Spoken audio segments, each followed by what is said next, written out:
Network is here.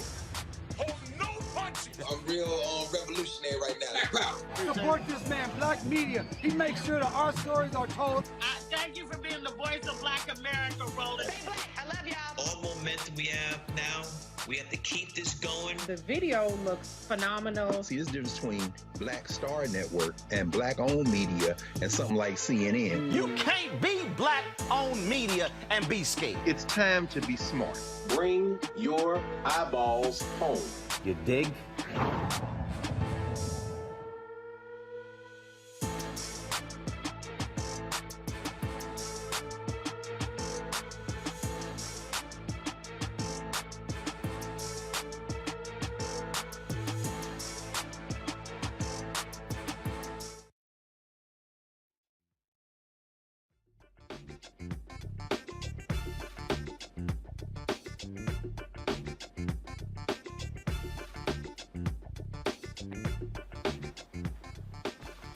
Hey folks, today is Wednesday, March 23rd, 2022. Coming up on Roland Martin Unfiltered on the Black Star Network, live from the People's Republic of Brooklyn. We're here at 40 Acres and a Mule, the offices of Spike Lee. I just finished doing interview for his Colin Kaepernick documentary, so glad to be here. Folks, on today's show, the third day of the confirmation hearings for Judge Ketanji Brown Jackson continues. More nonsense from Republicans, but she holds her own and makes it perfectly clear that she cannot be messed with. We'll also tell you about what she has decided with regards to the Harvard affirmative action case that's going to go before the Supreme Court. Also on today's show, folks, he was going to his car when he was surrounded by plainclothed New Jersey police officers. He was shot. He now is suing. We'll talk with the attorney for Jajuan Henderson on the show. Also, Howard University administration and non-tenure faculty, they have finally reached a deal. We'll tell you about that deal that will end their three-day strike. The Washington State family, they're getting a $4 million settlement for a police-involved death of their loved one.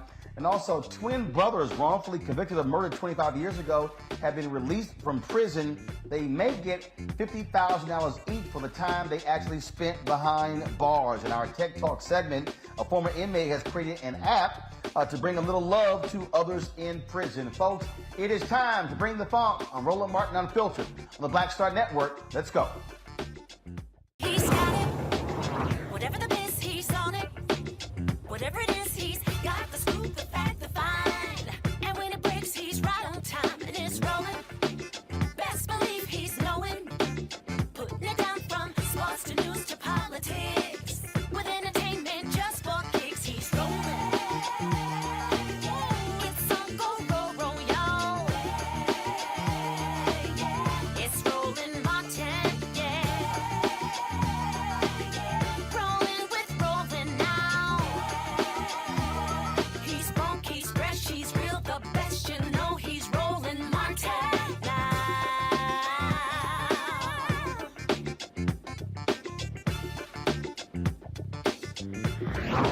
Martin. In certain kinds of decisions, you have to Live notice and comment view and of the get confirmation hearings for Judge Ketanji Brown Jackson, day 3. They continue. Let's go live and hear what she has to say. Was not that the agency couldn't pick 24 months, because obviously Congress had said in the statute you can pick between 0 and 24 months. The claim that was being made is that the agency picked 24 months arbitrarily in violation of Congress's direction about how you go about The exercise. APA was violated? Yes, the claim was an APA violation. So no one was saying that the statute was violated in the sense that the agency did something that it couldn't have done per the statute, picking 24 months. They said the APA was violated because, this is the claim that they were making, Sure. because the agency did no analysis, the agency did no expertise, the agency did not evaluate, okay, if you've been here 6 months, these are the kinds of ties that you have. If you've been here 18 months, right? The agency didn't do anything. Essentially, according to the claimants, the agency heard the president say, we're going to now do 24 months when everybody else, all of the other administrations up to this point. Because I've only got 2. Yes, I'm sorry. All right. What I hear you saying is, tell me if I'm wrong.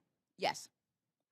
They didn't follow the APA, in your opinion, which you have to do even though Congress passed the statute? Well, no, because 2 things. One is the APA under DC, longstanding DC Circuit case law is presumptively applicable to every situation in which an agency is exercising its discretion.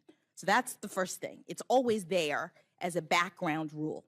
So the DC Circuit has said Congress has to be pretty clear when it decides to exclude the APA, when it's saying, I'm giving you discretion, but you can do this arbitrarily, you can do it however you want. And in other places in the immigration statute that sets up expedited removal, Congress says, we are excluding the APA. We're telling you that with respect to this kind of discretion, the APA doesn't apply. So here I had these 2 statutes, and there are canons of statutory interpretation that says that you should try to give effect to all of the will of Congress. You should try to read statutes so that they go together in a way if you have these two directives. And there's also DC Circuit case law. Judge, I got to stop you All right. because I got it. I think I got it. And let me just say, I agree that the DC Circuit reversed me. They disagreed with my interpretation, and that's the way that our system works. Let me ask this last question. This is a question about based on your experience. Can we agree that if, I want to emphasize if, cocaine is cocaine, that crack cocaine is equal in its danger to powdered cocaine? You with me? I think so. One is not more dangerous than the other. If that's true, then the sentencing rules ought to be the same. Okay? It's a policy matter for Congress. You could make them differently if you wanted to. This is what I want to ask you. Yeah. Based on your experience, you've been on the bench a decade. Yes. Is crack cocaine more dangerous than powdered or less or the same? Senator, that's a policy determination. That's what policymakers do. They look at the evidence related to these things and they decide what's more dangerous. But what have you seen? What should I have seen evidence through the Sentencing Commission that the two compositions are chemically similar, so similar as to be indistinguishable. And the commission for very many years as a policymaking body indicated its view that they should be equivalent and lobbied Congress concerning that. And Congress made a determination about, in the policy realm, making it 18-1 instead of 100-1, which is what it had previously been. Okay. Thanks, Mr. Chairman. Thank you, Senator Kennedy. And now Senator Padilla. Mr. Chairman, before I begin, I know you're being very mindful of the clock, so I just want to say I have two initial, more substantive questions. All right, folks, that was some of the hearing. Anytime I have to listen to Senator John Kennedy of Louisiana, I can't stand to do so. That fake-ass accent of his, y'all, he never had that accent when he was a Democrat. All of a sudden, he got the homespun country voice. Y'all, that's a fraud. His accent is a flat-out fraud. So it's just, it gets on my nerves dealing with him. Speaking of getting on my nerves, oh my goodness, who showed his ass today? Senator Lindsey Graham of South Carolina. He was so sickening and stupid. He got called out not only by Dick Durbin, who chairs the Senate Judiciary Committee. He also got called out by the former chair of the committee, Vermont Senator Patrick Leahy. Watch this. You've lived an incredible life, but here's one thing that won't happen to you as we wrap this up. How would you feel that if I'd had a letter from somebody accusing you of something, a crime or misconduct, for weeks, and I give it to Senator Durbin just before this hearing's over and not allow you to comment on the accusation? How would you feel about that? Senator, I'm not sure. I don't understand the context of the question. Well, did you watch the Kavanaugh hearings? No, sir. Are you familiar with what happened in the Kavanaugh hearings? Generally. Senator, your time is... Well, please, Mr. Chairman. So, to be honest, it's a minute and 47 seconds. She filibustered every question I had, and she has a right to give an answer, but I'm trying to make a point in 20 minutes. You were here for Kavanaugh. If she's confused about what happened, some people on the other side had an accusation against Judge Kavanaugh that during high school, he sexually assaulted somebody. And the rest is history. That was known to the people on the other side and never revealed during the meetings they had with Judge Kavanaugh. It was literally ambushed. He was ambushed. How would you feel if we did that to you? Senator, I've appreciated the kindness that each of you has shown me to see me in your offices, to talk with me about my approach. But my question is, what if during our 15-minute exchange, it was very pleasant? You're a very nice person. You have a lot to be proud of. I would never do that to you. If I had some information that's sketchy at best, that somehow you've done something wrong, I promise you, just from human decency, I would share it with you. I would not disclose it at the last minute of the last day of the hearing, and I've already given it to a newspaper so the whole country can read about it before you ever said a word. Senator, she's had nothing to do with the cause. No, but I'm asking her about how she may feel about what y'all did. Senator, your time has expired, and I'm going to give her an opportunity to finally complete an answer. So, if I could just address, answer the question. Senator, I don't have any comment on what procedures took place in this body regarding What'd you think Justice about the Kavanaugh hearing? Kavanaugh. What I'd like to answer is your points about my sentencings in child pornography cases. The point of the guidelines is to assist judges in determining what punishment to provide in cases. And there are horrible cases, but the idea is that between the range of punishment that Congress has prescribed, judges are supposed to be providing proportional punishment based on what a person has done. It was going well until this last round of questioning, and that's an abrogation of everything the Senate should stand for. You had a Republican member who went way over the time allotted to him, ignored the rules of the committee, badgered the nominee, would not even let her answer the questions.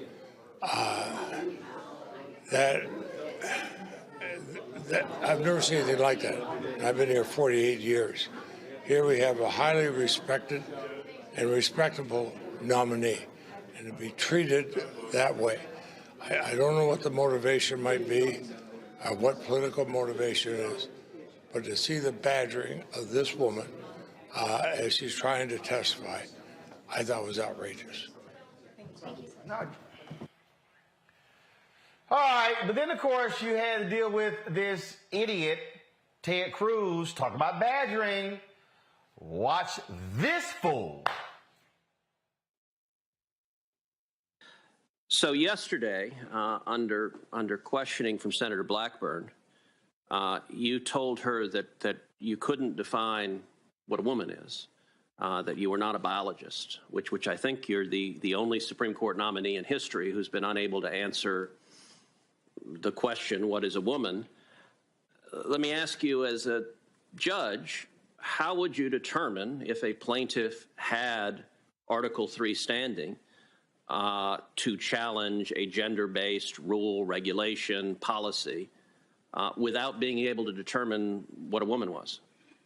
So, Senator, I know that I'm a woman. I know that Senator Blackburn is a woman, and the woman who I admire most in the world is in the room today, my mother.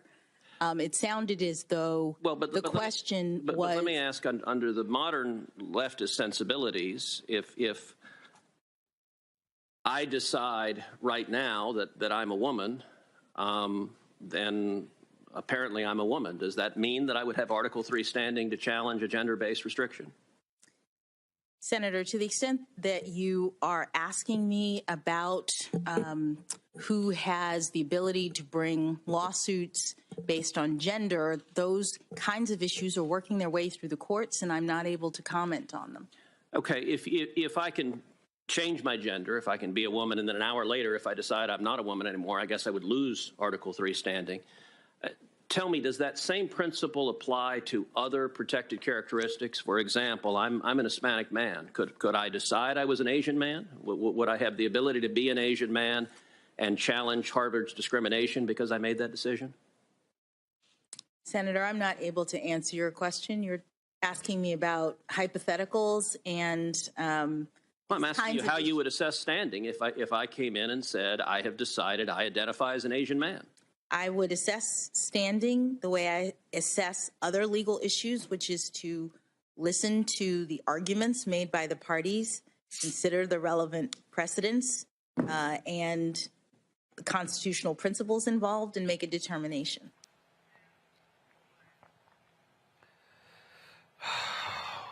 All right, y'all. Let's go to my panel, please. Joining us right now is Cliff Albright, co-founder of Black Voters Matter. Cliff, glad to have you here. Also, Renee Hutchins also joins us as well. Renee McDonald Hutchins with the University District of Columbia. We also have A. Scott Bolden, Robert Patillo, and we'll be joined shortly by Monique Presley as we break all of this down. Renee, I want to start with you. I mean, if we thought yesterday was stuck on stupid, having to listen to that idiot John Kennedy, and then having to listen to Marsha Blackburn, Tom Cotton, Josh Hawley, and Lindsey Graham. I mean, seriously, Lindsey, let it go. Kavanaugh's on the Supreme Court. This ain't part two, dude. I mean, what did you make of just the insanity from the right today? It was remarkably frustrating.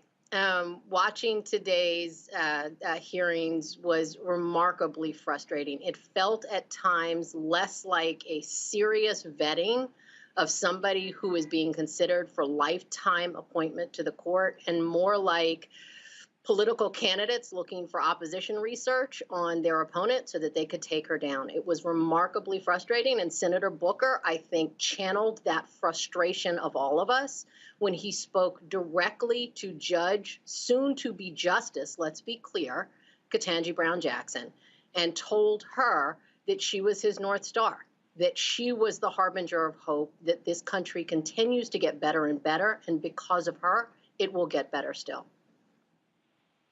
In fact, I want to actually play some of what Senator Cory Booker had to say, because it really was important, an important moment in today's confirmation hearings. So, folks, if y'all could go ahead and play what Booker had to say. Thank you very much, Judge. After me, only 5 to go. But sit back for a second, because I don't have questions right away. I actually have a number of things I just want to say, because this has been not a surprise. Given the history that we all know, not a surprise, but perhaps a little bit of a disappointment, some of the things that have been said in this hearing. The way you have dealt with some of these things, that's why you are a judge and I am a politician, because you have sat with grit and grace and have shown us just extraordinary demeanor during the times where people were saying things to you that are actually out of the norm. I had to go up dais to ask some of my more senior colleagues about what I feel like is a dangerous precedent. People are taking 1,000 cases you've been over, is that right? I'm sorry, I said you wouldn't ask you questions, but just give me something like that. Something like that. And from what I understand is that these cases often take days, weeks, sometimes months, right? To decide in a case, yes. There's a trial sometimes. And the folks are taking any of those cases and just trying to pick pieces out.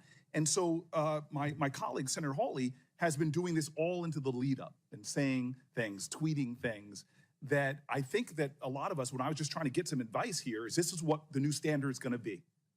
That any judge coming before us that has ever chosen outside of the sentencing guidelines, below the sentencing guidelines, we're creating this environment now where I could make myself the hero of people who have been victims of some horrible crime and suddenly put whatever judge I want on the defensive by trying to drag out little bits when they have no context to the case. None of the facts. They're seeking to exploit the complexities of a criminal justice system, the reason why we have a third branch of government. I feel bad that there was a judge mentioned by name in this hearing that's from Senator Hawley's state. What is that judge going to think next time they have a complicated sexual abuse case that comes before them, and they know that they could possibly be called out if they go below the sentencing guidelines, which I showed you yesterday in my lack of chart. If you remember, I was uncharted. But that you are deciding completely in the norm. 70+% in many states of people are doing just like you did. But I'm a Democratic senator.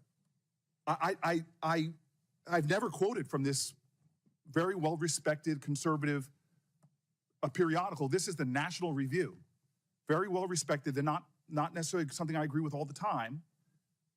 But here's what the National Review, this is the title. Senator Hawley's disingenuous attack against Judge Jackson's record on child pornography. I'll just read the first paragraph. I would oppose Judge Ketanji Brown Jackson because of her judicial philosophy for the reasons I outlined last week. I addressed that in a separate post. For now, I want to discuss the claim by Senator Josh Hawley that Judge Jackson is appallingly soft on child pornography offenders. This is the kicker here. The allegations appear meritless to the point of demagoguery.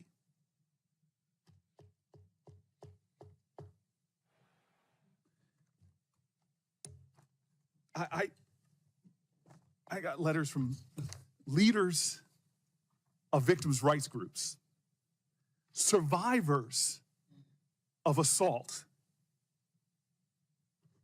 all saying sort of the same thing with the National Review. Feel proud about yourself. You brought together right and left in this calling out of people that will sit up here and try to pull out from cases and try to put themselves in a position where they're the defenders of our children. To a person who has children, to a person whose family goes out in streets and defends children. I mean, this is a new low. And what's especially surprising about this is it didn't happen last year. Scott, were you embarrassed that supposedly these are the best that America has to offer, these United States senators? I think demagoguery is a great term for it. I actually thought her judicial record is fair game. And I thought in the first day, in the first round, when the Republicans started looking at her record, I thought, okay, fair game. She handled herself well. I thought the second day and the third day and the continuing pounding and rudeness in the face of her class and in the face of her demeanor was really offensive. Then I got offended at it because you remember the Republicans promised on the first day that this was not going to be a political clown show. And by the third day, the Republicans you name, Hawley and Cruz and others, who have a reputation for being strong, well-educated lawyers, just took it to a whole nother level. But remember, they're not playing to the judge getting the votes. They know they can't stop that.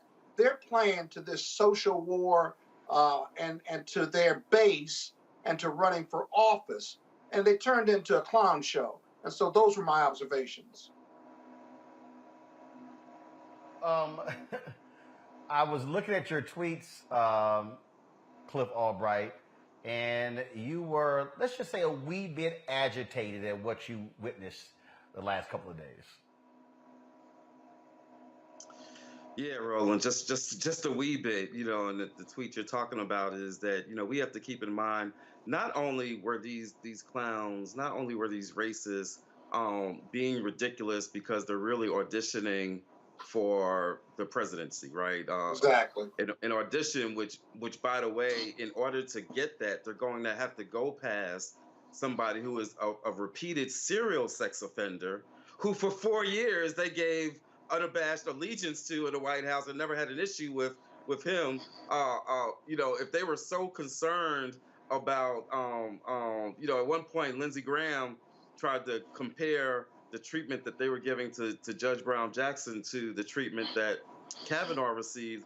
In other words, he's more concerned, and the rest of them are more concerned about the way that she gave sentencing to child pornographers, but we're absolutely fine with ignoring the fact that they had an accused child pornographer that they literally put on the highest court in the country, because Kavanaugh was the same age as one of those cases that Hawley kept harping on, where the person was 18 years old. Kavanaugh was 18, and in fact, 18 for just one, because keep in mind, there were two that Kavanaugh had, one where he was in college, right? And so they're more concerned with how she's sentencing on child pornographers and sex offenders than the fact that they voted for one to the Supreme Court, they gave allegiance to another while he was in the White House. And truth be told, if they're that concerned about child pornography, all Harley or Cruz has to do is go out that chamber, go down the hall to the House, where two of their colleagues, Getz and Jim Jordan, are sitting, who both have direct connections to child pornography,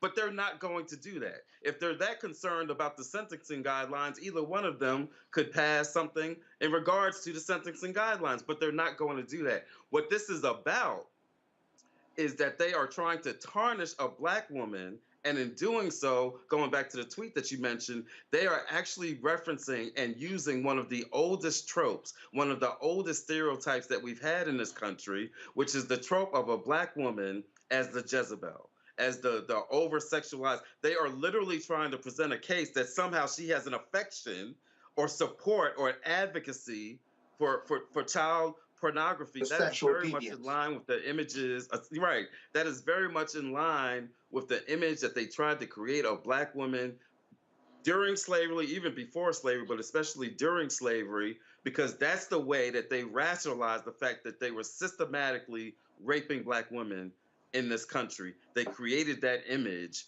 in order to justify it, in order to give the appearance that they wanted. They are using that same imagery, that same trope, on this highly accomplished and disciplined. And I don't know how she's sitting through it. I'm sitting at my TV trying to throw stuff at the TV. If for nothing else, she needs to be concerned. I mean, she needs to be confirmed just because she had the courage to sit through cowardly attacks from these two people, or more than two, from all of these people who are nothing but cowardly racists. Right. Robert Patillo, your assessment. Well, it's interesting to me, the fact that you have these individuals who claim that they are interested in vetting this woman for the highest court in the land, but at the same time, they did nothing at all when you had somebody accused of 26 to 27 sexual assaults in the White House. As was just mentioned by Cliff, you have Gates and Jordan in the House of Representatives. And think about the accusations they've made against Judge Brown Jackson. One, that she somehow soft on child pornographers. Yesterday, they insinuated that she was sympathized with terrorists at Guantanamo Bay. Ted Cruz insinuating that she somehow, as a Black woman, is going to bring CRT and critical race theory into the and make that the law of the land. So much so that the Republican National Committee tweeted out that her name equaled CRT. They're not even faking it anymore. It's not even I keep hearing mainstream media talking about dog whistles. This isn't a dog whistle. This is just straight up old-fashioned racism. They would never imagine if Judge Brown Jackson broke down the way that Kavanaugh did and started foaming at the mouth and cussing and spitting and banging the table, those sorts of things. They're trying their best to get a moment like that, and she's been masterful at making sure that she keeps a calm demeanor. This does not fall for any of their traps. These people should be ashamed of themselves, as Senator Leahy said. They've broken all of the last even perceptions of decorum that once existed, and I think it is very clear that they are a desperate place where they are trying to play to the most far right-wing conspiracy theory parts of the Republican Party. I mean, even farther right than the MAGA groups. These are the QAnon conspiracies about Democrats drinking babies' bloods and having pedophile rings, those sorts of things. This is the part of the Republican Party they're trying to play to, and we have to call them out for it and ensure that in the next election, one of those people is not on the ballot, because the potentiality of somebody like that going into the White House could be even more dangerous than President Trump was. Is Monique there? All right, let me know when she's on. Renee, they kept trying to come back to this whole issue with child pornography. I mean, they have nothing else. They literally have nothing else. Even when we played that coming live, the video going to Syrian John Kennedy, he's talking about powder cocaine, crack cocaine, and she's like, I'm sorry, that's your job.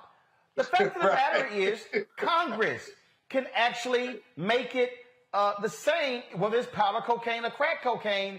I mean, it used to be 100 to 1, then it was reduced to 10-1, it still should be changed. Don't be looking at her. Do your damn job, Senator Kennedy. One of the things that I just applaud soon-to-be Justice Jackson for, and I'm going to keep saying that because we are going to speak it into existence because it is going to happen.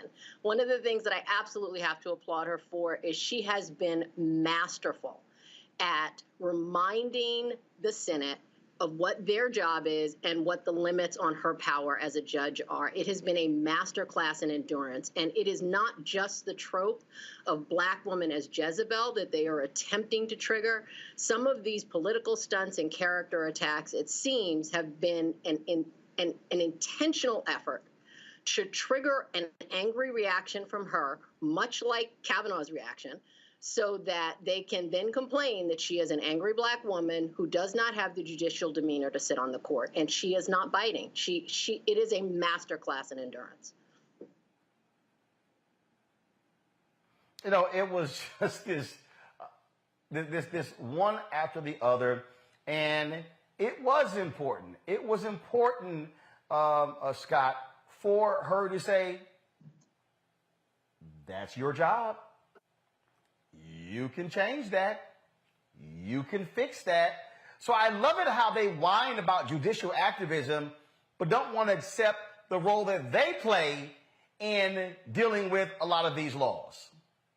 Yeah, that's pretty clear. But this is what happens when you run up against excellence, Roland. When average white men of power, whether elected or appointed, or rather rooted in privilege, when you run up against excellence, who happens to be an African-American woman, you see, they couldn't stand the scrutiny that they're putting her through.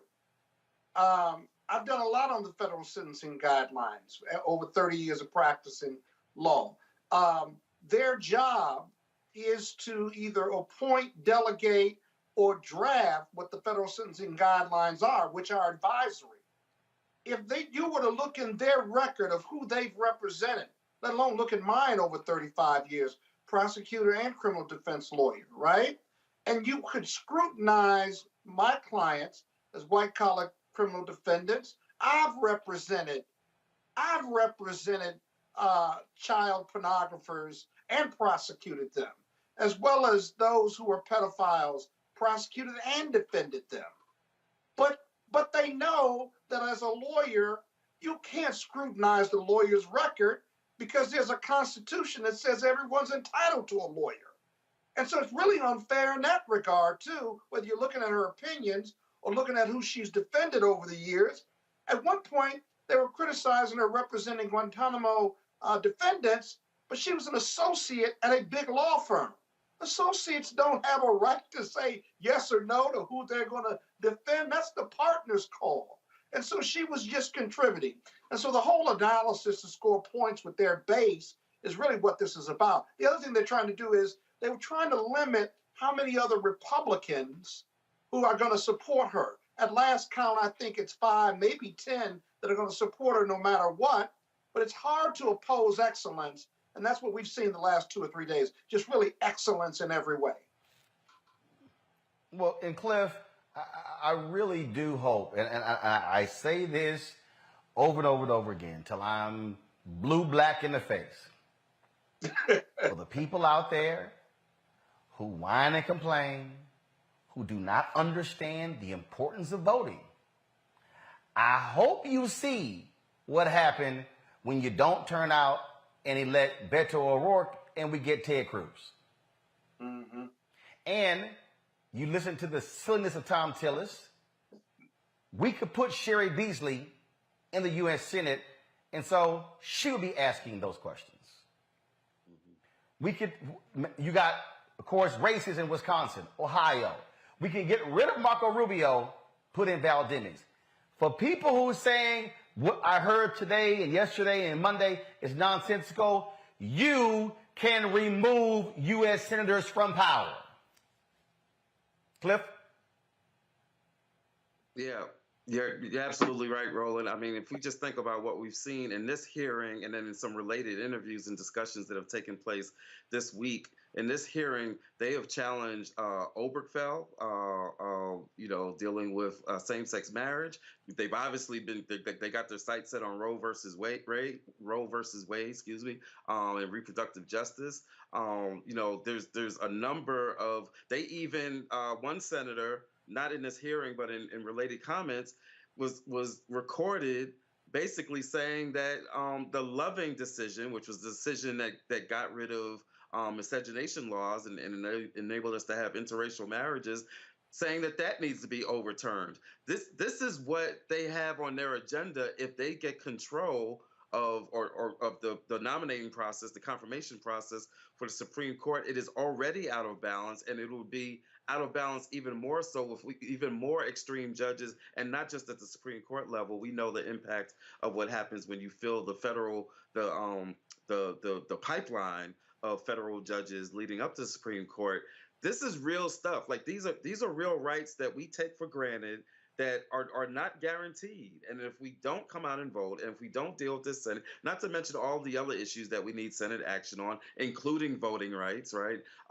But these are real, people like to talk about bread and butter issues, who you're able to marry and where you're able to go to school and whether or not you've got reproductive, that's just as important as the rate of inflation, right? These are real rights that affect our daily lives. In some cases, they are actually matters of life or death.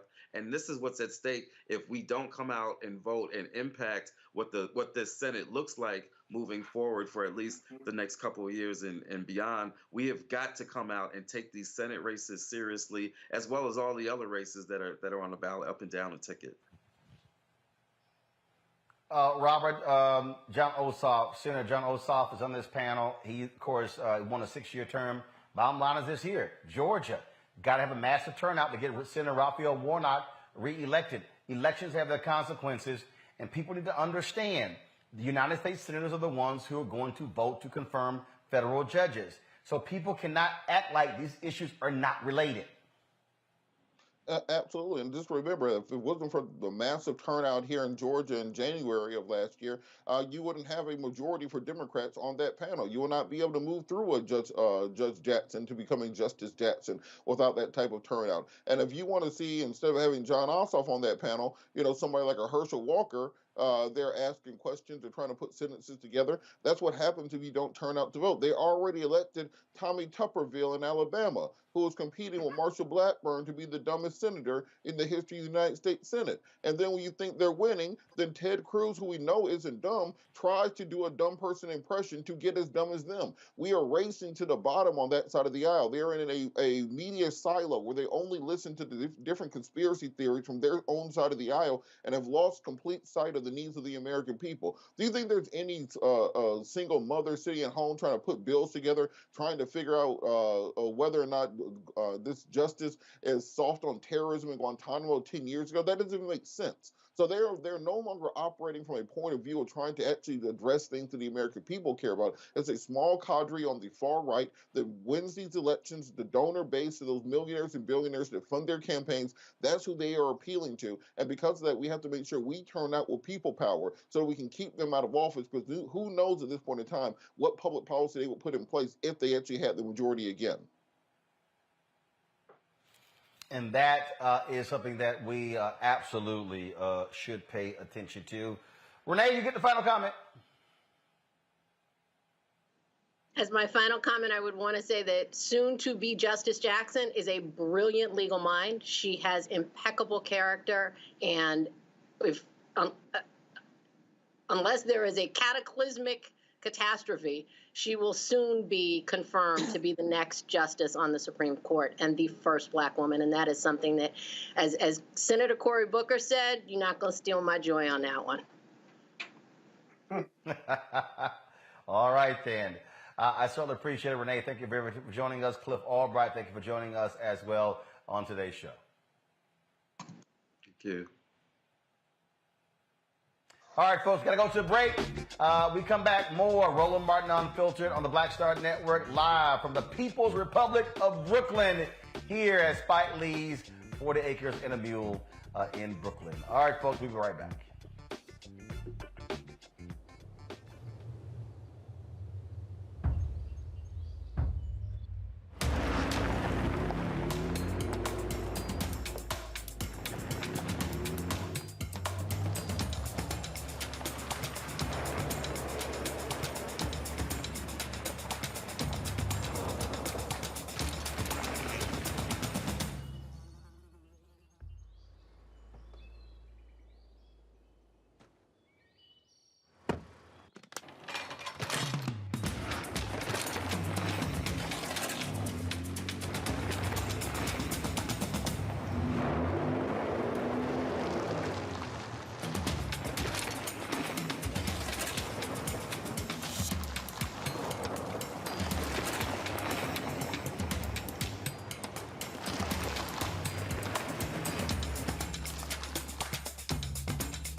Don't you think it's time to get wealthy?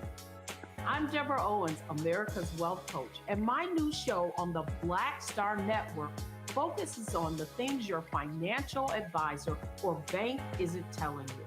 So watch Get Wealthy on the Black Star Network.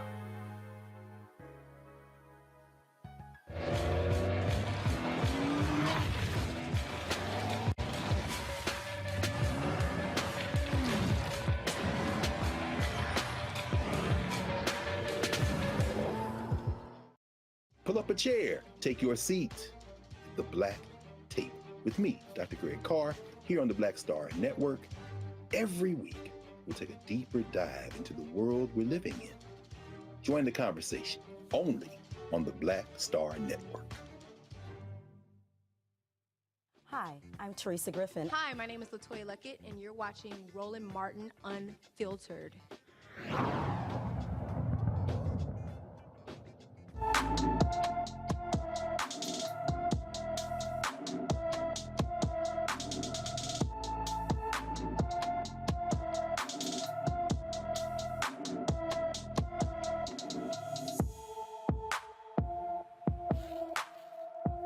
All right, folks. In our Black and Missing, 15-year-old Amani Gomes was last seen in Washington, D.C. on January 14th. Amani is 5 feet 4 inches tall, weighs 135 pounds, with brown eyes and black hair. She was last seen wearing a black jacket, orange and gray ski pants, and orange and white sneakers. Anyone with information about Amani Gomes should call the Metropolitan Police Department at 202-727-9099, 202-727-9099. All right, folks, two Michigan brothers wrongfully convicted of murder who spent 25 years behind bars were released from prison on yesterday. George and Melvin DeJesus were sentenced to life without the possibility of parole for the 1995 killing of Margaret Midkiff. New DNA evidence and witness testimony got their convictions overturned. Brandon Gohagan lied and said the brothers forced him to kill the woman. His DNA was found on the scene. He has been convicted of other crimes against women. In compliance with the state's Wrongful Imprisonment Compensation Act, the brothers should receive $50,000 for each year they were in prison and other reentry support services, including housing, job, and transportation help. That is, you know what? That to me really should be the state standard all across this country. I'll start with Robert first. That should be the floor. That should be the basement for what happens, because this happens far too often where there's absolutely no resources provided for people who are re-entering after years of false imprisonment. But let's think about the lost earning potential. Let's think about the fact that these individuals could have created a novel invention, a business, XYZ, who knows what. So this should definitely be the floor for what is provided, but we really need to invest societally in what we put into re-entry programs, because the way I like to describe it is a lot of times, even if you're not convicted, if you're wrongfully arrested and kept in custody with no bond, for example, it's almost like getting abducted by aliens. You lose your house, you lose your car, you lose your job, your credit is shot, and then even if the charges are dismissed 6 months later, now you're re-entering a completely tattered life with no resources thereby to rebuild. So we have to really examine what we do about re-entry and what we do about giving people restitution who have been wrongfully incarcerated or held by the system. Scott?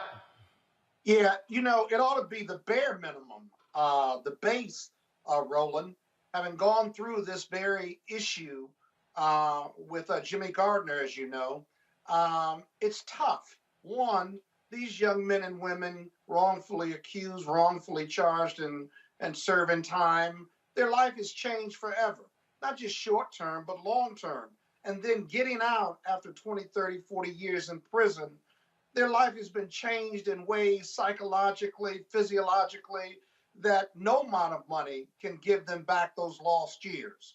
And in working with experts and trying to come up with a number that would satisfy and calculate for someone who's been in jail for 20, 30, 40 years wrongfully, they can come up with a number, but they can never come up with the psychological damage number to go with that analysis on what they would have done professionally. In Jimmy Gardner's case, he was a professional baseball player, AAA. Who knows what he would have done with the Chicago Cub organization or another organization? That was taken from him. And so the reality is that no amount of money is really appropriate because it can never make up for that loss.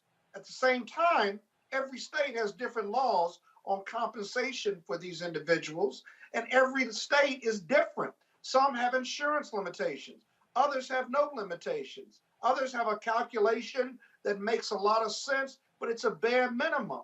And then if the individual and their families are of means, or if you can find a law firm to take it on a contingency fee basis, it costs them tens of thousands of dollars still. And it takes years because the state will fight a higher compensation level or higher multi-million-dollar either settlement or success in civil court, which each of these individuals deserve. It gets real complicated. We need to uncomplicate it. And I know that from firsthand experience in representing Jimmy Gardner after he was freed and cleared from his conviction. Absolutely. Monique Presley Jones is right now. To that particular point, we're dealing with this story here. I mean, my goodness, 25 years in prison for a crime you didn't commit. And luckily, they can qualify for $50,000 a year. In some states, you get nothing. Yep. Right. You're depending on really the kindness of donations and benefactors because there's nothing codified that protects you. Yep. And that's a shame. I mean, and that's another thing I heard you guys talking about. Right, there should be do something about. I think Monique, there should be a push for states to absolutely have to compensate folks who have been wrongfully convicted. Right. And I don't know that it should be state by state. I think that there should be some sort of way for there to be federal payments to compensate for at least where there's been a federal offense. But either way, this is another one of those things that has to be fixed by the legislature. It's not something that can be fixed on a case-by-case basis. And you know, Roland, this well, issue yeah, is not going but away. Again, though, and for the people, that's why voting also matters. Scott, go ahead. This issue is not going away with the development of DNA and what have you. And if you're going to change, you put state legislation in, try this on for size.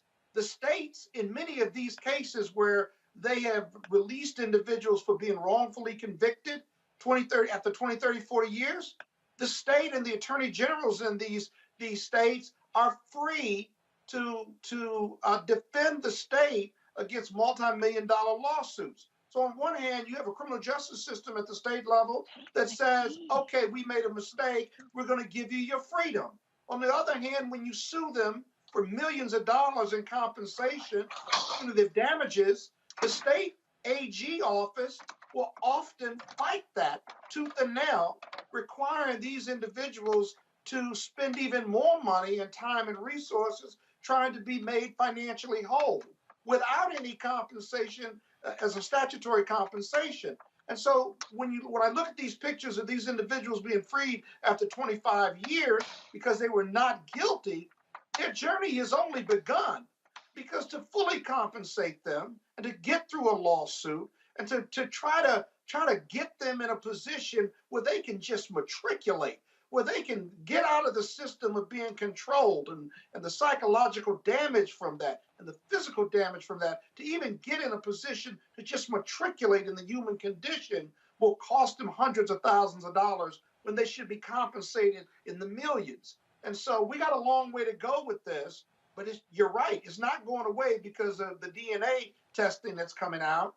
And two, the culture of these states that, well, okay, you may not have done it, but we're still not going to give you $1 million or millions of dollars that you're entitled to. We gave you your freedom. That's wrong-headed policy, and that's got to change. And I think you're going to see it changing over the course of time in several states. Well, and let me say it again for everybody out of here. I keep trying to tell y'all about voting. You can't change policy if you don't change the people who are the policymakers. You can whine, complain, create a hashtag, talk on Twitter, but you got to be able to affect the policymakers. Let's talk about Washington State, where a Pierce County, Washington family is going to get a $4 million settlement for the police-involved death of their loved one. Manuel Lewis was leaving a convenience store in March 2020 when police stopped him. He was pinned to the ground and cried, "I can't breathe." 3 of the officers involved were indicted on several charges for the murder. Christopher Burbank and Matthew Collins faced second-degree murder charges. Timothy Rankin was charged with first-degree manslaughter. Another one of those cases that we continue to see. All right, folks, a Hollywood staffer is suing the LAPD for $20 million after what he claims was a racially motivated traffic stop that led to guns being pointed at him. 31-year-old Ernest Simon Jr., a driver for ABC's critically acclaimed show Grey's Anatomy, was pulled over. Police believe Simon was driving a stolen vehicle. Simon had just dropped off some cast and crew members for an on-location shoot in the rented Ford production van. According to the lawsuit, after Simon was pulled over, the officers ran a license plate check on the production van, but they mistakenly matched it to a stolen BMW sedan. Simon says despite being cooperative, he was held at gunpoint for nearly 20 minutes in front of cast members. Monique, how do you get a Ford van confused with a BMW sedan? Well, no, I mean, they screw up. I don't want to say that that part was intentional, but the issue is after you screw up, you have an opportunity to correct it, and should be a lot of fail-safes along the way, and they did not do that. So it wasn't one dropped ball. It was repetitive. I just don't, again, I sit here and we do these cases repeatedly, Robert.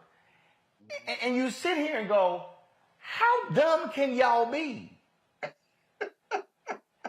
Like the video, the black woman, I think she's in Houston, where the same thing, cops point the gun at her, and then the woman's like, no, it's a learning curve.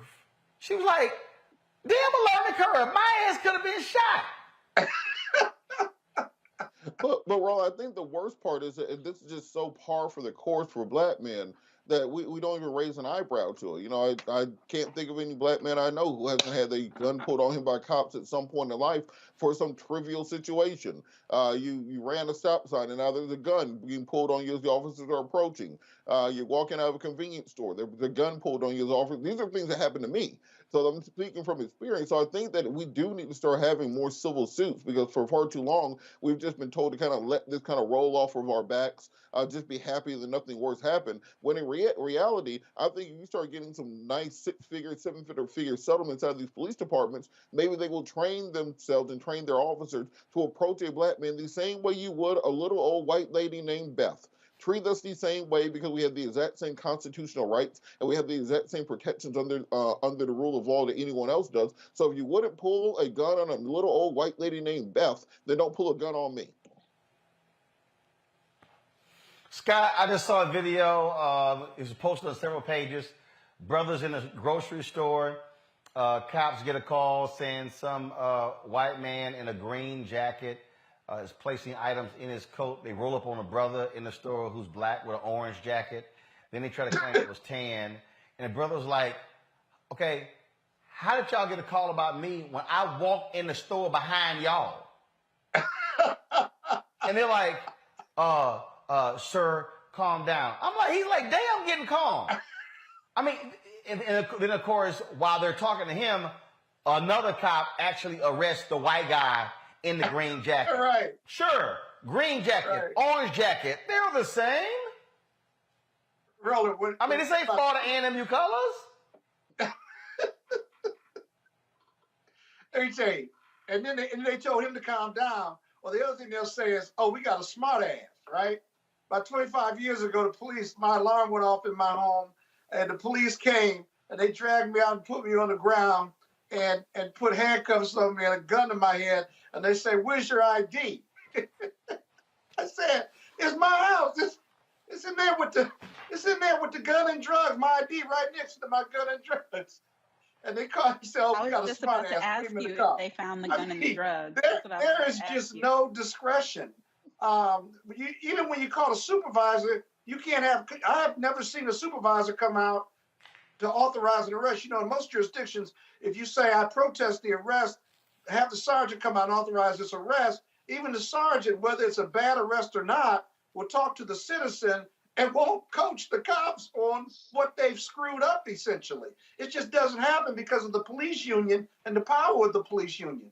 And then lastly, you've got to really think about the hiring process. Who are we giving guns and badges to? Why don't we require them to have a college degree or some specialized training in discretion and de-escalating these situations so you're not making dumb mistakes? All of these scenarios are just dumb. You sit there and think, these aren't split-second decisions the officers are making. These are just like in regular time decisions they're making. They have a gun and a badge and a flag on their arm, and yet they are being abusive in the implementation of their jobs. And so until we hire better, train better, and transform, as Ben Crump says, transform these police departments, you're going to continue to have these bonehead mistakes.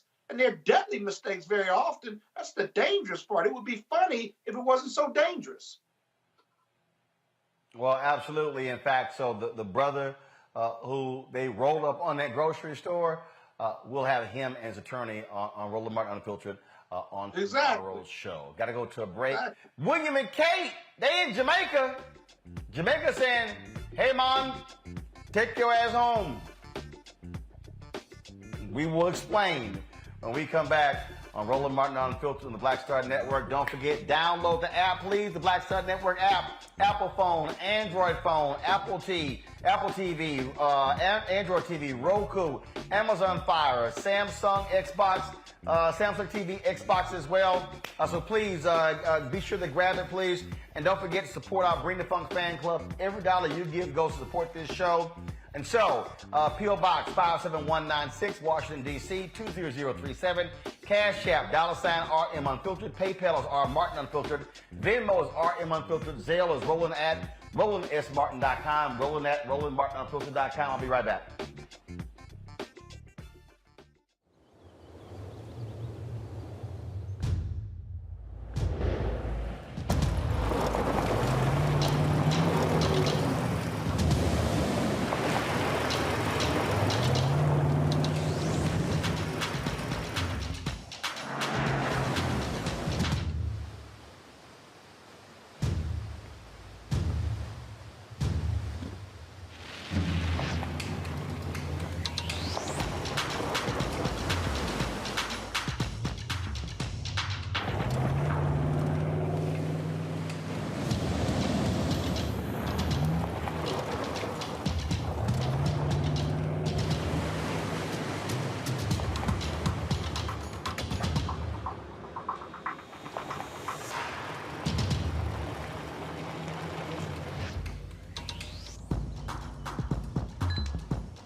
On the next A Balanced Life, as we grind down to the end of another long winter, it's easy to slip out of balance and into the foggy doldrums. On the next A Balanced Life, ways to push through the gray days until the warm days of spring arrive.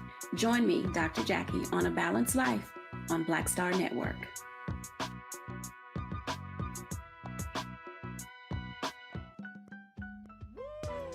impacted by the culture, whether we know it or not. From politics to music and entertainment, it's a huge part of our lives, and we're going to talk about it every day right here on The Culture with me, Faraji Muhammad, only on the Black Star Network.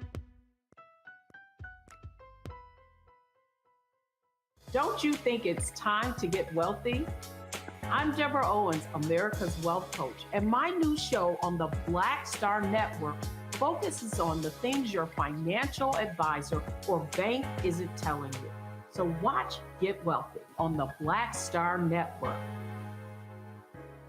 This is Diala Riddle. What's up, y'all? I'm Will Packer. I'm Chrisette Michelle. Hi, I'm Chaley Rose, and you're watching Roland Martin Unfiltered.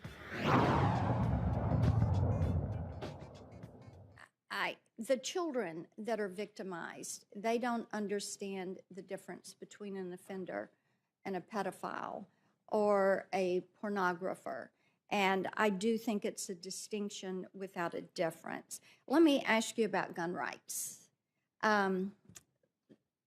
Violent crime is rampant. We have seen that during the last year. It's making people really nervous.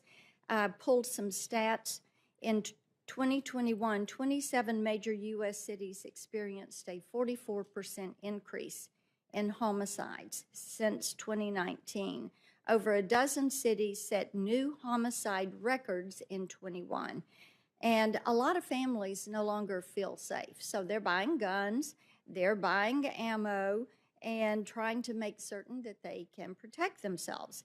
And in times like this, I think we're really fortunate that the founders afforded such constitutional protection as the Second Amendment. So very quickly, walk me through what current Supreme Court precedent says about the Second Amendment. Thank you, Senator. Current Supreme Court precedent says that under the Second Amendment, there is an individual fundamental right to keep and bear arms in the home, and the opinion focuses on those circumstances. Okay, and so you agree it is an individual right and not only reserved to militias, because there are some that keep trying to say it's only reserved to militias. But if my memory is correct, you base this on District of Columbia versus Heller, that it is an individual Yes, ma'am, right. that the Supreme Court has established it's an individual right. I wanted to get that on the record because I don't think anybody had asked you that this entire time. Here's another question. I've asked other judicial nominees that are coming to us for the district court and All right, folks, welcome back. Y'all know I can't stand listening to Marsha Blackburn talk because she about as dumb as a dodo bird. All right, y'all, let's talk about Kate and William in Jamaica. They've been met with protests there. In fact, Jamaicans are saying, you know what, enough with the Queen and her 70th Jubilee. How about when you no longer are the person we want leading the country? They also want reparations. Protesters gathered outside the British High Commission building in Kingston hours before the arrival of William and Kate, the Duke and Duchess of Cambridge in Jamaica. The protest comes after dozens of prominent leaders in Jamaica, more than 100, published a letter demanding an apology and slavery reparations from England. Leaders also criticized week-long Central American and Caribbean tour the royal couple embarked on Saturday, which coincides with the 70th anniversary of the Queen Elizabeth II's coronation. Today, during a meeting with the royal couple, Jamaica's prime minister made it known the country intends to break from the monarch. Brought thousands of Africans in the island to toil under inhumane conditions. People are very expressive.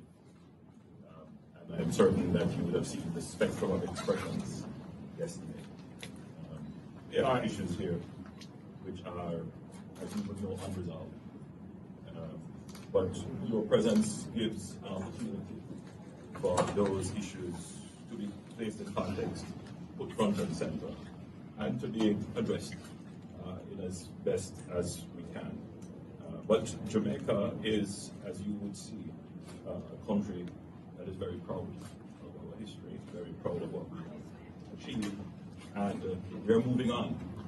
And we intend to attain in short order our development goals and fulfill our true ambitions as an independent, developed, prosperous country. Thank you. Now, the Rose couple trip was at the Queen's request. Other countries are also debating cutting ties with the monarch. You know what, Robert? Guess what? Barbados did this. Look, this is ending colonial rule. And these are black countries. And these are folks who are saying, why the hell should we keep bowing down to the Queen? We can control our own destiny. Works for me. Exactly, and this is step one of decolonization that we've seen across the Caribbean and African nations in Southeast Asia for the better part of the last 60 years, where the first part is breaking those colonial ties. There are many nations across the world where the Queen of England is still their head of state, where they still use British currency, where they still speak the English language. And I think the part of the decolonization process has to begin with, one, breaking those historical bonds, but then secondarily, taking away the economic and social rule often that is left in its wake, that even after the monarchies leave and after the colonizations leave, most of the country's economy is still run by Western nations and their corporations, that there's still their military strength is controlled by those nations, their foreign policy is still controlled by those nations. So we have to enter phase two of decolonization, where we return resources, people, and also the money that was stolen from them back to these nations. We've started seeing more and more antiquities being returned. The British museums have stolen, and French museums have stolen over the course of the last several centuries. Well, now we have to move to that next phase. When are you going to pay back the billions and trillions of dollars that you have stolen from these people over the course of the last several centuries? When are you going to pay back the billions of dollars in colonial debt that you charged Haiti, for example, for France, or that Angola had to pay, or many of the other African nations that have broken away? So we have to start confronting this not as an individualized nation-by-nation issue,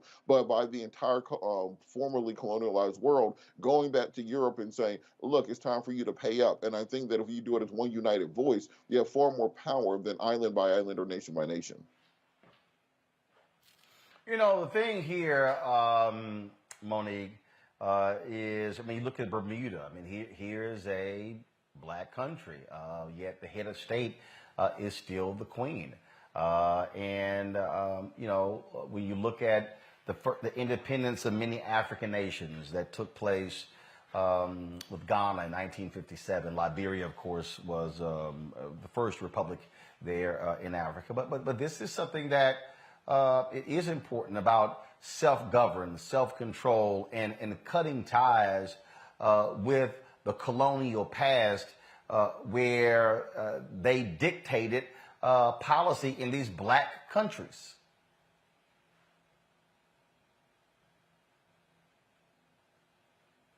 It is replaced with. Monique is on mute. I can't hear. There you go. Now I can hear you. Okay, Monique, go ahead.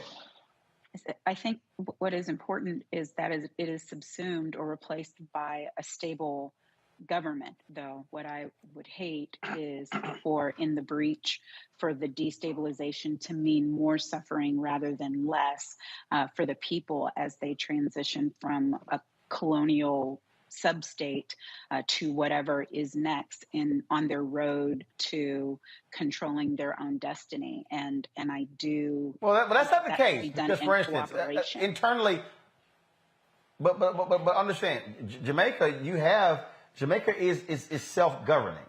Okay, you have a prime minister, you have opposition party. Bermuda is self-governing, but the head of state is still the Queen. So it's not like you don't already have self-governed countries. You have that in Jamaica as well as Bermuda. You have that in Barbados as well. They just simply said, no longer are we going to be a part of the monarchy. The head of state is no longer going to be the Queen. The head of state will be the prime minister, whoever leads the country. Right, but I'm concerned about the financial implications along with what Robert was saying about what they are owed and what was stolen from them. I'm concerned about the manner in which the infrastructure changes when there is no support whatsoever. I think that one of the reasons some people, when Puerto Rico went through all of the trouble that it went through as a part of the United States, when people seem to not understand that was true, is because they function in a lot of destabilization that is, in my opinion, largely our fault. And so I wouldn't want for the same thing to be the case here. When you think about the countries that you named, we're dealing with still some of the most beautiful but most impoverished areas in the world. And so you go in where the cruise ships go in and where the fancy hotels are, it looks one way. You go into the city and you see something completely altogether different. The people who work at the resorts could never afford to live there. And I do believe that there has to be a road to balancing that out in order for it to be a real freedom journey. Well, Roland, what I don't understand is why in the 80s, 90s, 2000s, and now you go to these Caribbean countries and the first picture you see is this white lady with a crown when you go through get your bags and you go through the airport and stuff. I understand they used to own this country, but I mean, that's decades ago, maybe. I don't understand why this white woman still got to be the head of the state. I'm not, and they are self-governing. I don't think they get any money from the UK, these Caribbean countries, or Bermuda. And so it just seems to be a relic from the past that they just need to formally cut, unless there's some other historical or economic or political benefit by the Queen being the head of the state. I don't understand the whole historical significance of all of that, other than the fact that they colonized these Caribbean countries and Bermuda and similar islands. But Scott, it's kind of like us. You go into a black grandparents' houses till this day, they got a picture of white Jesus and JFK hanging up. It's about being indoctrinated. It's about being colonized. It's about these people coming in, taking away your language, taking away your religion, taking away your family traditions, taking away your genetic lineage, and then teaching you to worship them more so than you appreciate your elders and your ancestors. So we can't blame them for what they've been indoctrinated into, just like you can't blame us for what we've been indoctrinated into right now. We're all okay, but what does that mean in 2022? What does that mean in 2022? What benefit do I get out of having the white woman at the airport? A picture of her. What do I get if I'm Jamaica? Well, one, I think the traditional argument has been on the foreign policy stage. That by having one United Kingdom, it's called the United Kingdom, you would have a bigger voice. This is the argument they're making, not the argument that I'm making. That you'd have a bigger voice in foreign policy. That particularly with NATO and UN, you're part of a group that gets a veto. Well, they don't mention that you don't really get a say in what they do. All you kind of do is get drugged into every single European war that they decide to get into. But I think you're seeing this awakening happening across the world. The British monarchy at one point was so large, the sun never set on it. Yeah. Now it's down literally, United Kingdom of Ireland, Wales, and Great Britain. So we're seeing the colonial powers fall apart. So now I think it's time for that colonized world to join hands and kind of show up and say, all right, where my money at? And I think that's going to be the rallying cry for the next half of the century. Well, now that's going to be a problem. And on that particular point, one of the Jamaican, one second, on that point, one of the Jamaican lawmakers has been demanding that the UK pay some $7 billion pounds in reparations. That comes out to $9.2 billion. That right there, of course, the UK controlled Jamaica for more than 300 years. There were numerous bloody rebellions. One of the things that we know from history, Monique, is that Haiti got its independence, but was forced by the United States and others to have to pay their oppressor back. That contributed greatly to that country still being a broke country today. Mm-hmm. So here's Jamaica saying, UK, y'all have taken from us, you've stolen from us. You got time. Send that money back to Jamaica.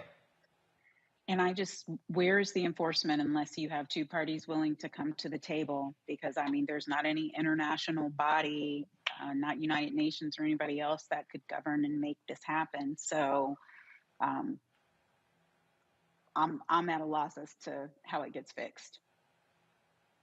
Well, the interesting thing is that the interesting thing for me is what Jamaica is asking for is less money than we just sent Ukraine last week.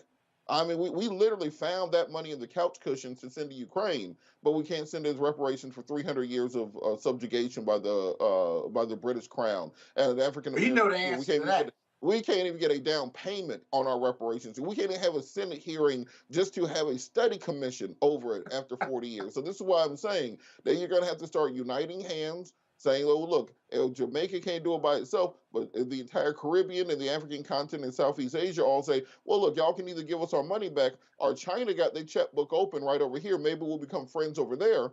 I think that's when you start getting some movement in this global movement to end colonialism. Yeah, but you need leverage, though. What's Jamaica's leverage in their demand? The leverage without leverage. You need white countries to support that demand, don't you? When you have the entire pre-colonized world coming together, well, now you have leverage. That includes India, because remember, India was dominated by Great Britain for 300 years. That includes many of the places where you're trying to get rare earth elements and natural resources. Most of the places that got oil, those are the previously colonized world. So you start bringing those groups together and start saying, well, look, we're going to need them checkbooks to get open. That's the leverage you're talking about. And that's why these Western nations keep these little phony wars going on throughout the developing world, because they keep us fighting each other. We're never going to look up and say, where my money at? No, I got you. What else you got rolling? Or you want us to keep talking on this subject? Okay, we can keep talking. So let me ask you this from a historical perspective. Oh, I know your ass did not. I'm sorry.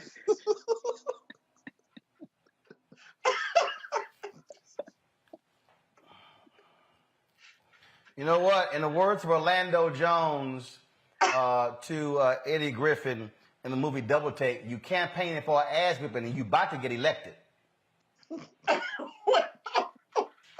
Well, you're gonna be a bad. No. Let me go ahead and go to break. Let me go ahead and go to break before you get cussed out. All right, y'all watching Roland Martin Unfiltered, straight from the People's Republic of Brooklyn.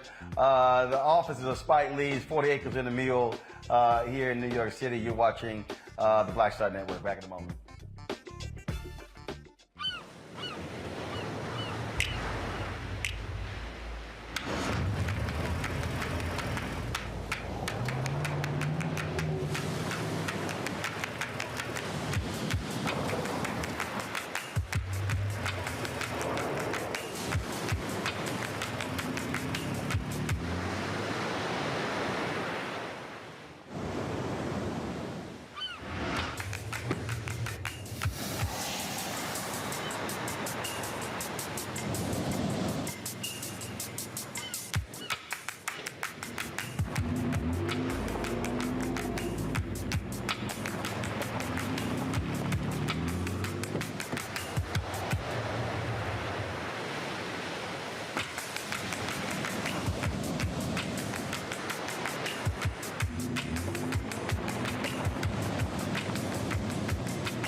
Pull up a chair, take your seat. The Black Tape with me, Dr. Greg Carr, here on the Black Star Network. Every week, we'll take a deeper dive into the world we're living in. Join the conversation only on the Black Star Network.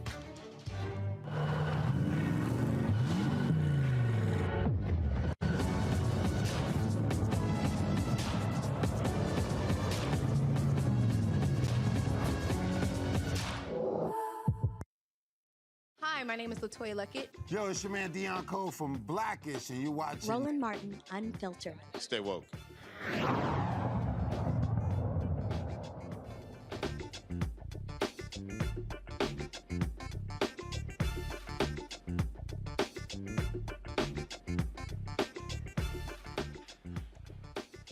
All right, folks, welcome back to Roland Martin Unfiltered. So this is interesting here. The Georgia higher education system, they've announced that for this year that public universities in Georgia, students will not have to submit SAT and ACT scores to enroll. The University System of Georgia called this temporary. They said because they're getting a lot of incomplete applications. Robert, we're seeing a lot of systems and folks in higher education rethink this need for students to take the SAT and the ACT test. You have admissions people say they're looking at other things. They're looking at their high school GPA. They're looking at extracurricular activity. What do you make of this push to say, why in the hell are we making students take an SAT, ACT test? How is that somehow a determinant of their success in college? Well, I think this is the wholesale understanding and reckoning of the fact that for the past half century in America, we've outsourced education to standardized tests and has been an abject failure. There's no evidence that your test scores in high school or your test scores in college have anything to do with your ability to succeed as an adult. It measures your ability to take a test, and often when it comes to the LSAT and tests like that, it measures your ability to hire tutors and buy the proper books that you need and devote the hours necessary to studying for the test. And immediately once you pass it or you get a good score on it, you forget everything on it. It plays no role in your adult life. So we need to start looking at students holistically, finding out what extracurricular activities, what clubs are they joined, what community service activities are they taking part in, what is their moral value, what is their faith, what is their beliefs in helping their communities, building out an absolute more complete human being who will be a contribution to the education not just on campus, but a citizen of the next generation. That is far more important than can you check a box or can you hit enough random boxes in a row to get a good score. So I think that is a right that we start phasing this out. It would move to more holistic understandings of what makes a person when it comes to college admissions.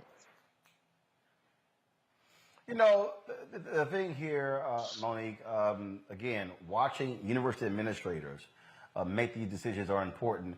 Let's also understand implications.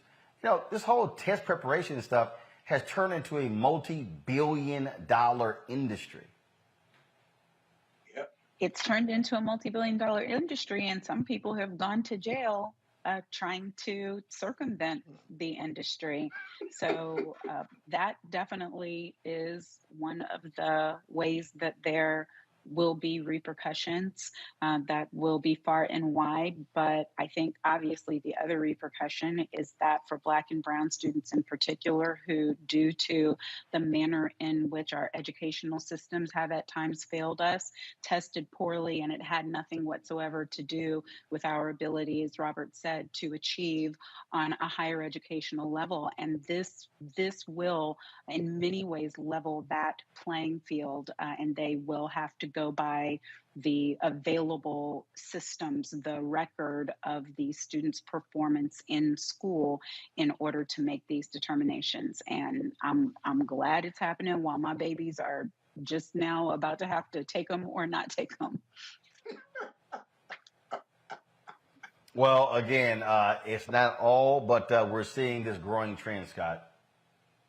Well, I think historical Black colleges like Morehouse and others have always looked at those standardized testing as a test of your aptitude for intelligence, right? But not necessarily whether you're going to be a high performer, whether it's if you graduate from college or whether you can even manage a college curriculum.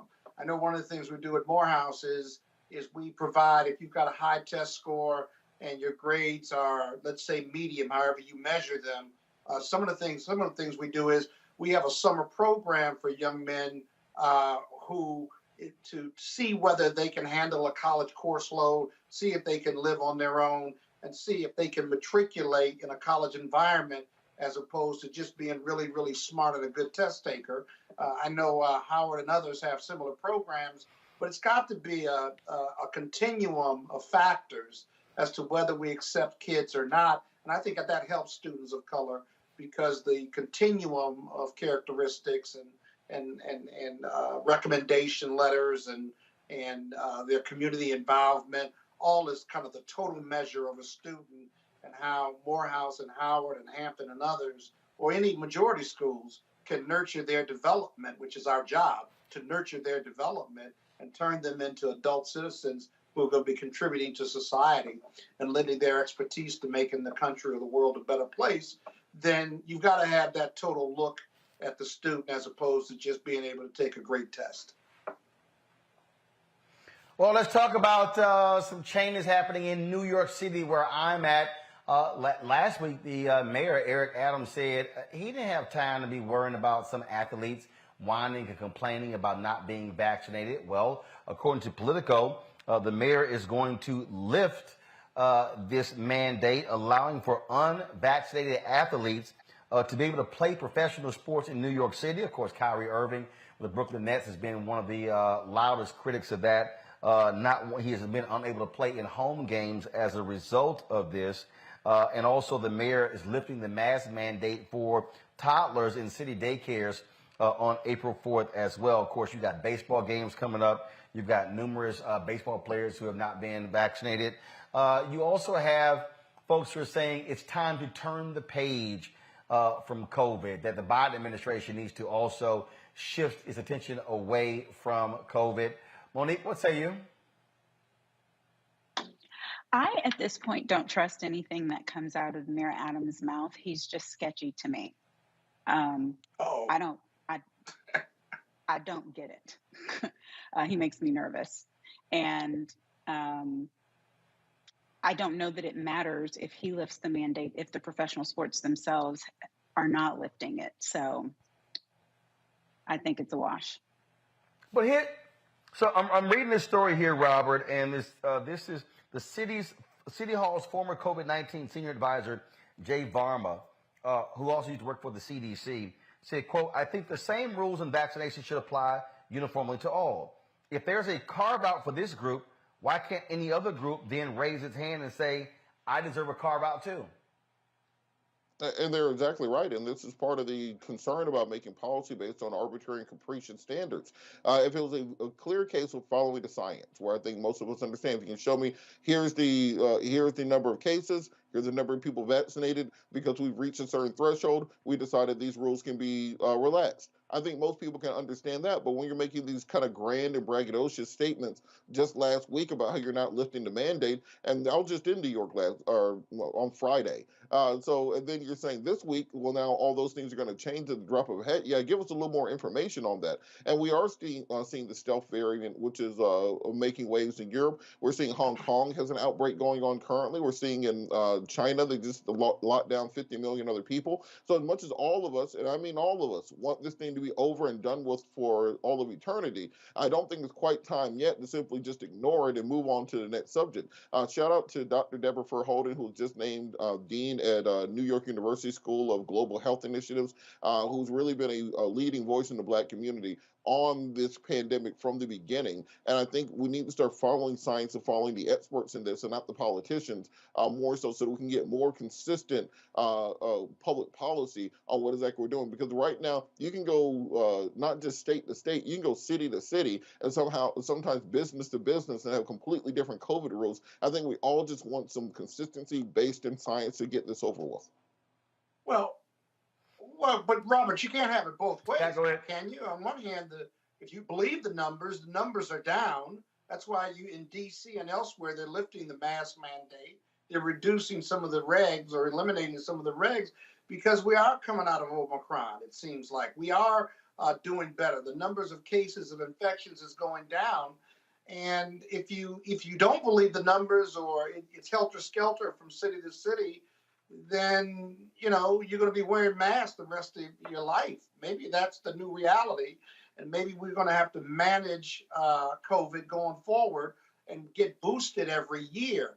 But the idea of shutting down a city or keeping kids out of school or wearing a mask or not wearing a mask and going into the office 3 days a week and 6 feet apart and all the things and washing our hands, which we ought to be doing anyway, maybe that's just going to be part of us managing COVID like we manage the cold and flu season.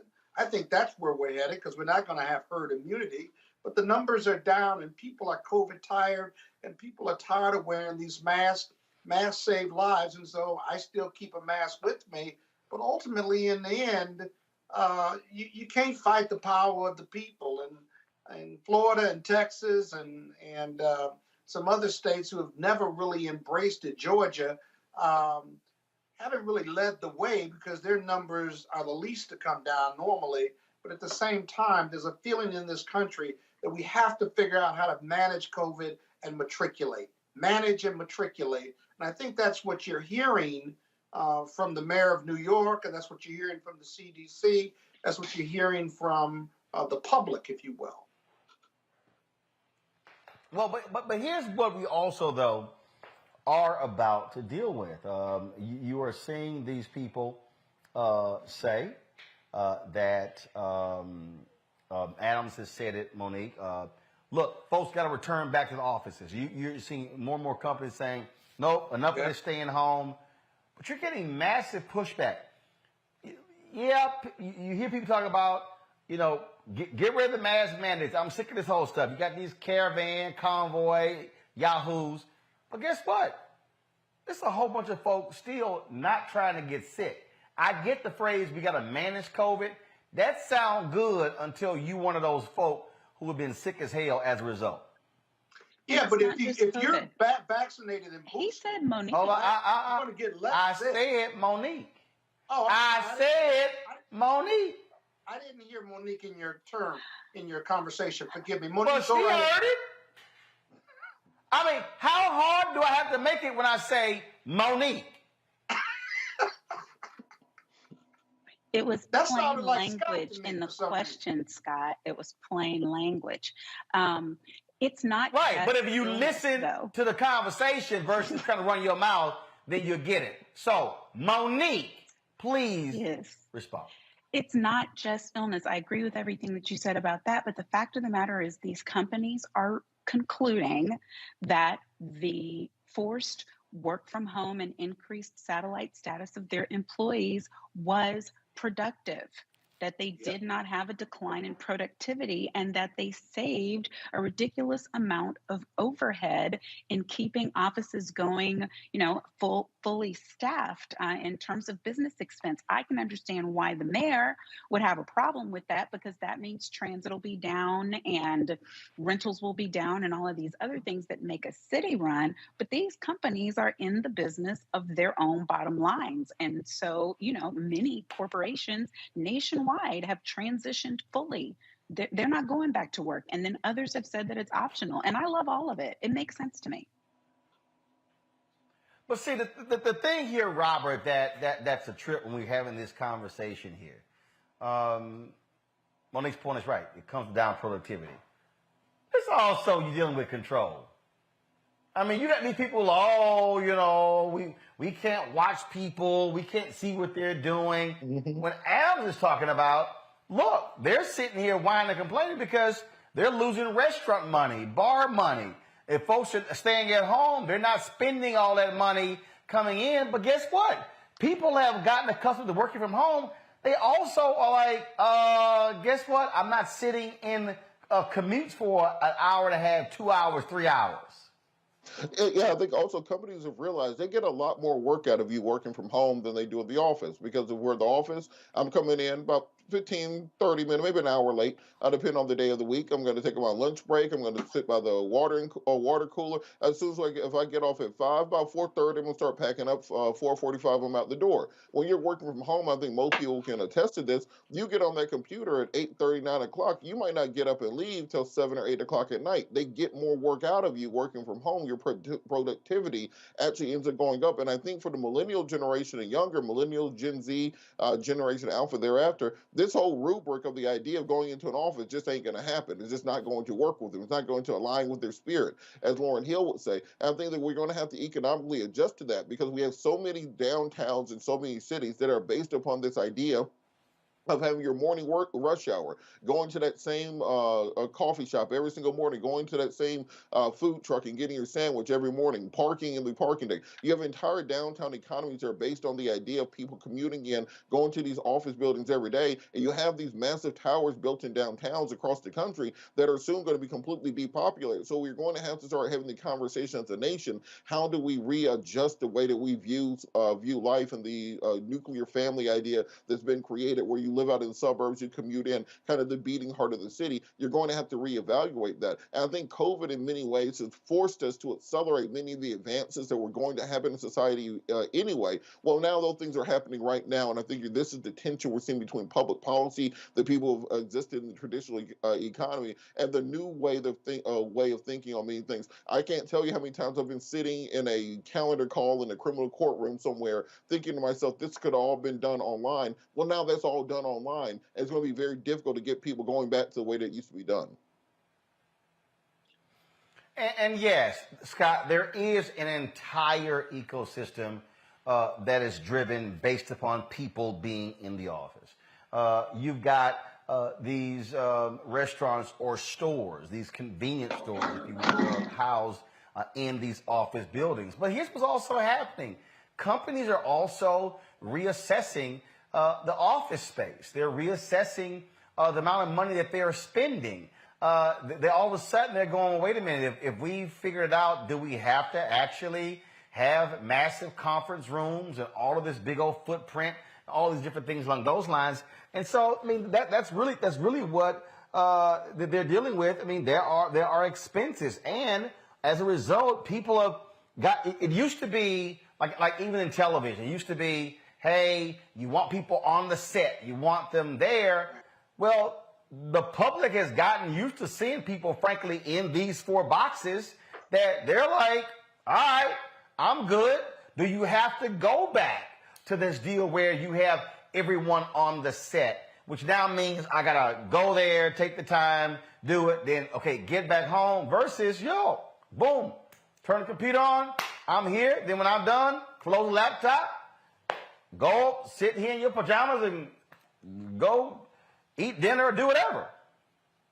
Yeah, you're right about that. But whether it's media, the medical profession, corporations, big law, big accounting, you got one problem with that, and this is where the rubber meets the road.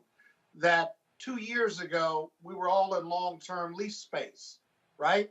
And on one hand, you've got long-term lease space whereby those leases aren't coming up or aren't running out for another 5, 10, 20 years, maybe 15 years. Big Law has made more money than it's ever made before remotely, shocking and astonishing themselves. But as they make 20% over their budget, they're also struggling with real estate costs that they're locked into. You take a big firm that's got 28 locations and big office space, let's say 50 to 100 lawyers in each jurisdiction or each city, that's a lot of wasted real estate that we've had to absorb over the last 2+ years. What do you do with it? You either negotiate to get out, that's a cost, or you get people in there so you can have a valuation differential so that at least you're showing that you're using the space until you can get out of it.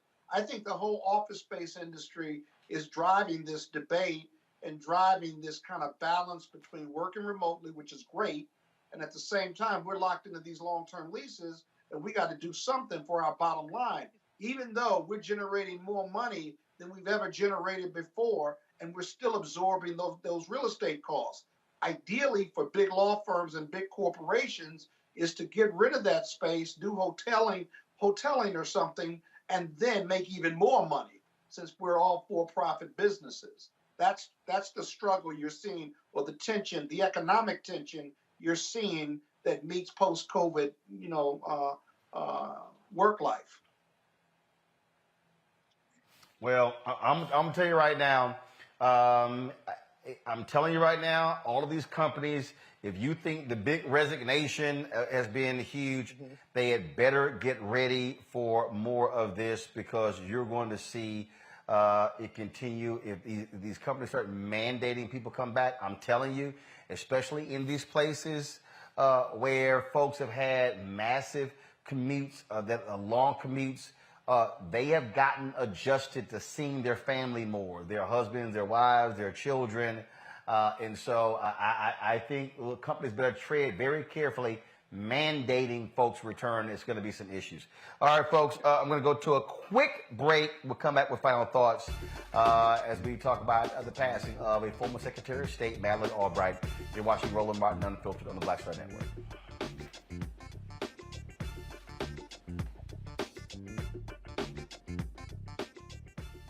Black Star Network is here.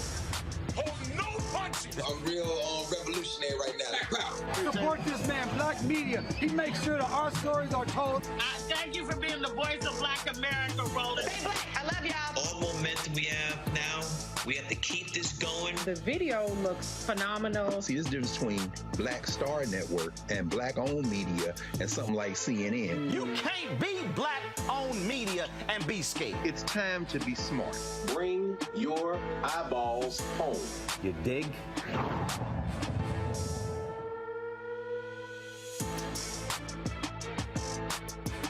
Hi, I'm Teresa Griffin. Hi, my name is LaToya Luckett, and you're watching Roland Martin Unfiltered.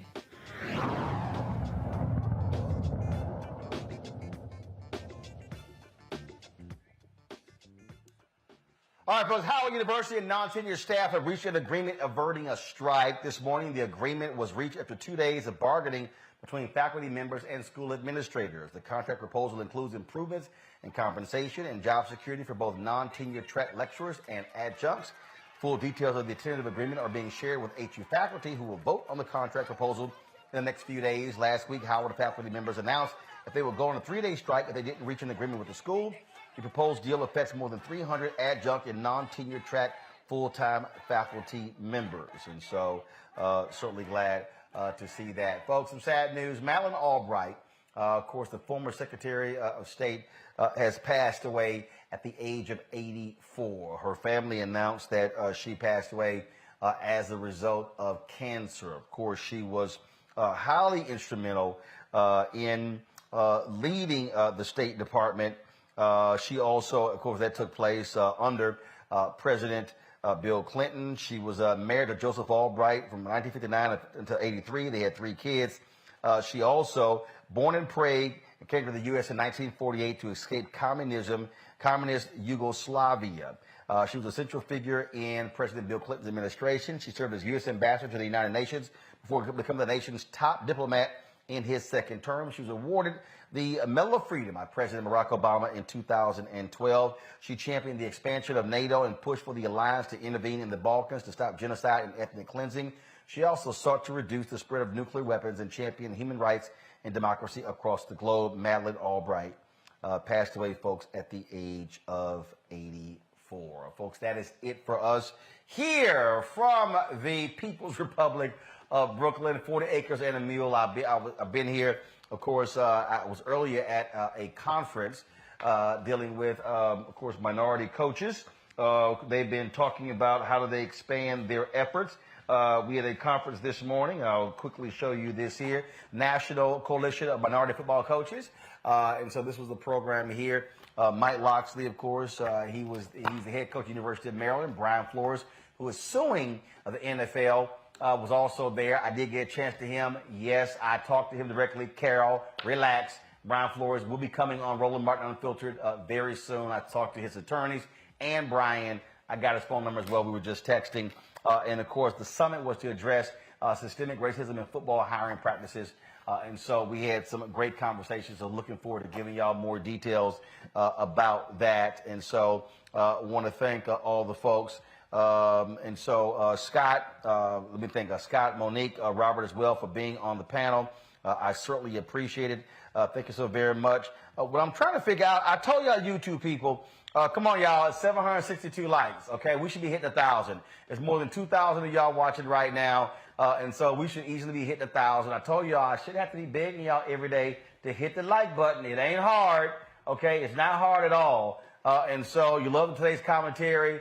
We know Scott did what he normally do, being a Kappa, always just running his mouth, interrupting when I'm trying to go to Monique because he always trying to get more screen time. We know how that goes. And so I guess he couldn't handle. I guess he figured I didn't jump in his butt enough, so he decided to start some mess. But that's what he always does. So hope y'all enjoyed all the commentary, conversation. They have concluded the hearings today for Judge Ketanji Brown Jackson. We'll pick up tomorrow. Hopefully the stupid people will no longer be talking. We hope that is the case. All right, y'all, come on. AR61. I ain't leaving until we get 1,000 likes. Let's go. I need 139. Let's hit the like button, y'all. We should be doing 1,000 likes every day on YouTube.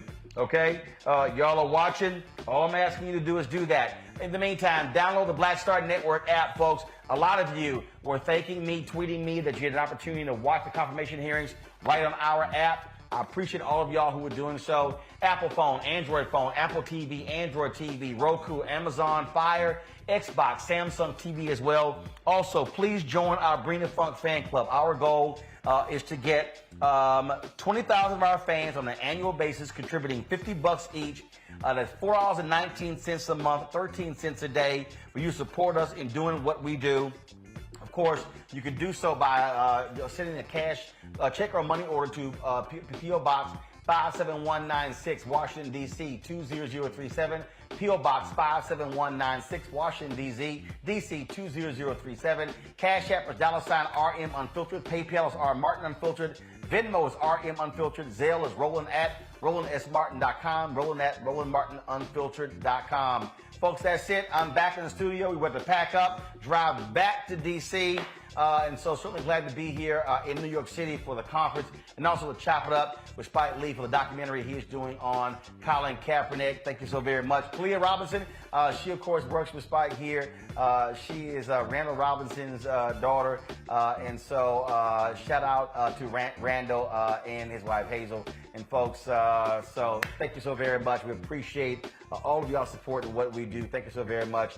I will see y'all tomorrow right here on Roland Martin Unfiltered on the Black Star Network.